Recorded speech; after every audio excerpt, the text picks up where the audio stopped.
Spider-Man No Way Home review. I finally watched the movie twice. I'm gonna see it one more time today, but I just wanted to get my review out, just share my thoughts on this movie if you should go watch it if you haven't yet. Let's get straight into it. Quick warning before this review starts, this whole review is just gonna be full on spoilers. So if you've seen the movie, great, but if you haven't yet, just click off this. I want you to watch the movie before you freaking watch my review. All right, let's just get straight into it. I'm hella excited. This movie, one of the best comic book movies of all time in my opinion. People are already comparing it to The Dark Knight, and I guess, yeah, I respect that. It is better than The Dark Knight in my opinion, but it really has to do with what kind of fan you are, because The Dark Knight has a whole different tone, and it was a completely different time in terms of comic book movies. I don't think you can really compare what Marvel Studios is doing compared to what DC was trying to do back in the day, because that's more of like a traditional film, while it's its own genre at this point. First off, Alfred Molina, William Dafoe, and Jamie Foxx, that trio, they did really good in this movie. I feel like the way they brought back the characters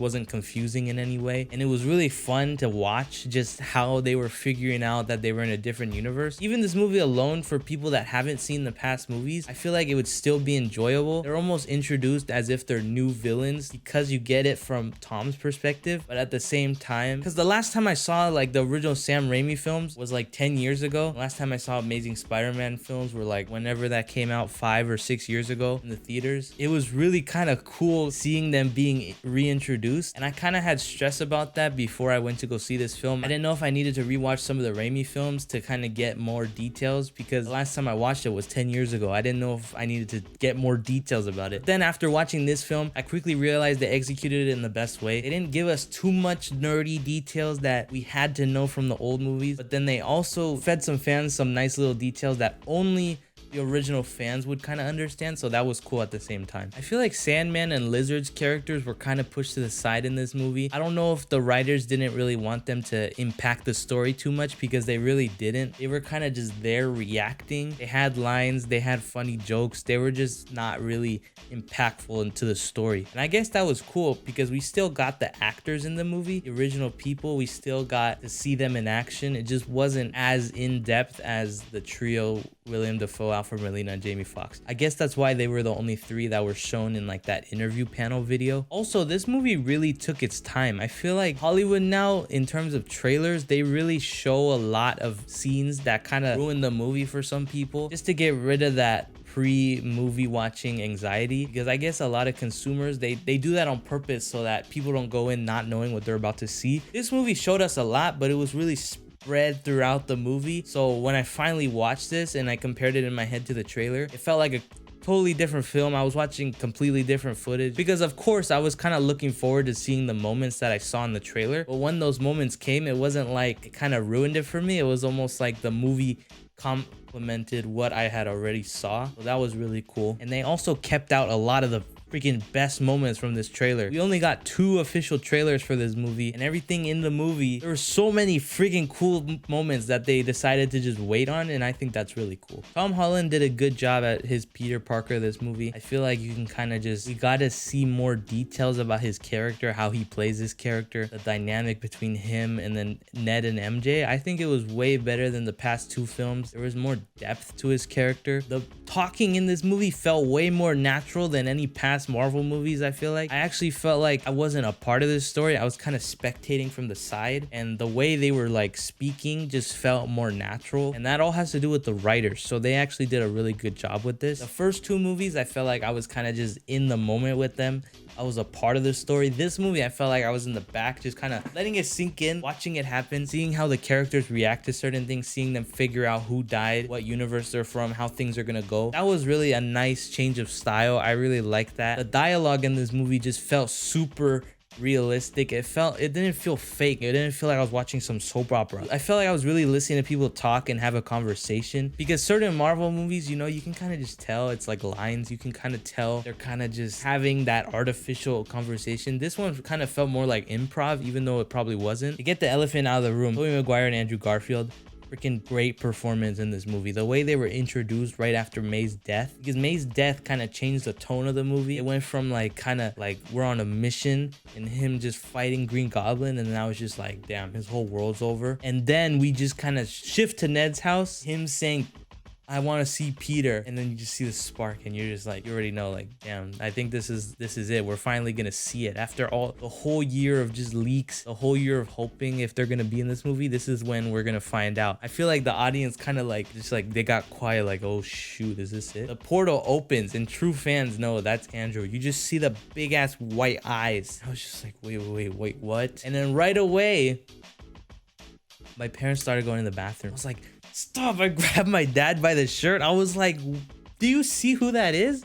And he's like, what? I'm like, he's like, yeah, Spider-Man. I'm like, that's Andrew Garfield. So then he runs through the portal and then it's kind of slow. The audience is like, wait. We know the suit, but take off your mask. He takes off his mask. It just reveals it. The crowd didn't go as crazy as Endgame, but I went crazy, okay? Like, I don't know. That reveal was just really nice. I feel like just seeing his face and you get the confirmation, you're just like, oh crap. And then they're like, let's try it again. And it's like, yo, it's Toby time. It's Toby time. And then freaking we see him. And it was more of a slow reveal. But I feel like that was really nice for Toby's character. And then the whole showdown between when they meet eyes for the first time and then they shoot webs and they just do a flip and just, I wanted to see more of that. I feel like we should have seen more between Toby and Andrew first before they go and approach Tom's character. But then the whole change of tone, you just see like Tom's character just like super sad moment. He's like breaking down and then it just pans up. It's like MJ says, I have some people I want you to meet. Pans up and you see that cool ass shot, the two Spider-Man just hanging onto the building and you just see their silhouette. Like, it's such a sad scene, but then just like my inner nerd was just like, oh my god, that's so freaking cool. They cater to the fans a lot with this moment. The moment before they go on to fight, just them in the lab talking to each other.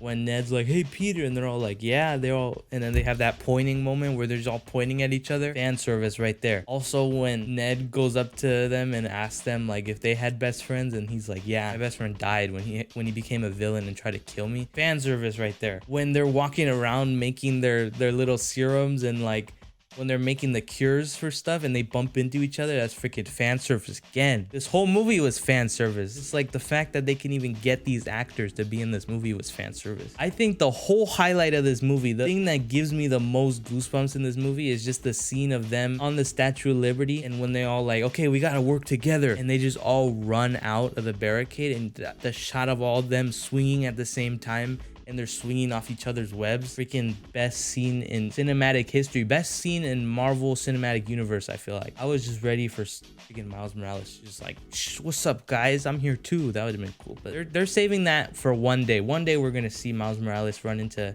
Tom Holland Spider-Man. That's going to be really cool. I'm still thinking about how this movie is even real. This movie still feels like something that isn't real at all. This isn't even a review. This is just me just like fangirling over this freaking movie.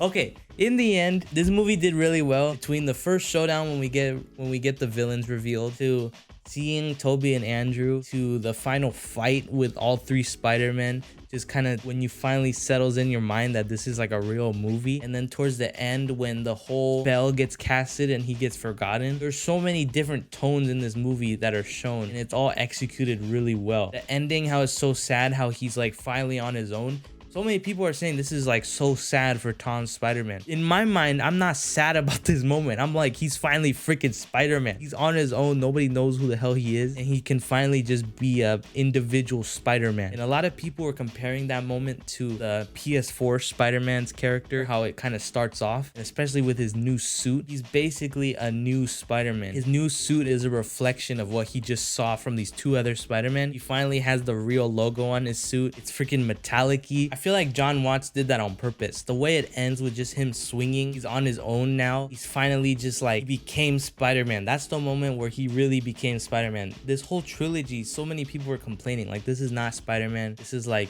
Iron Man, baby Iron Man Jr. Now I feel like John Watts did that on purpose. The ending swinging scene and him just going into the screen and ending the movie, it's like, now I'm Spider-Man. John Watts did that on purpose. It's almost like getting inspiration from the original two trilogies and it's like, okay, finally now we're in the actual Spider-Man trilogy. We're gonna get into the next one. We know for sure now, Amy Pascal and Kevin Feige confirmed it. We're gonna have another trilogy. I feel like this next trilogy is really gonna be a true Spider-Man trilogy of Tom Holland's Peter Parker. Whatever Marvel's doing, they gotta just keep doing it. I feel like it's just so much possibilities at this point. They have too much power now. After this movie, they could just do whatever the hell they want now. This is the best MCU Spider-Man movie of all time. I'll just say that. Best MCU movie of all time, maybe.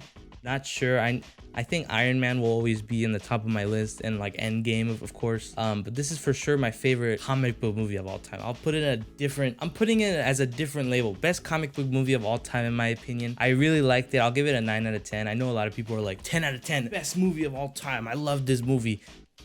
Greatest movie I've ever seen. Obviously, it's like the greatest superhero movie of all time. There's like a lot of other things that you can compare this to. But yeah, overall great movie. If you haven't seen it yet and you're watching this review to the end, go freaking watch it. I don't know why you're watching this if you haven't seen the movie yet. Let me know in the comments down below what you guys thought about this movie. Make sure to leave a like and subscribe if you haven't yet. Let me know what other movies I should review or go see in the future and review. Thank you for watching, and I'll see you in the next video. Bye bye.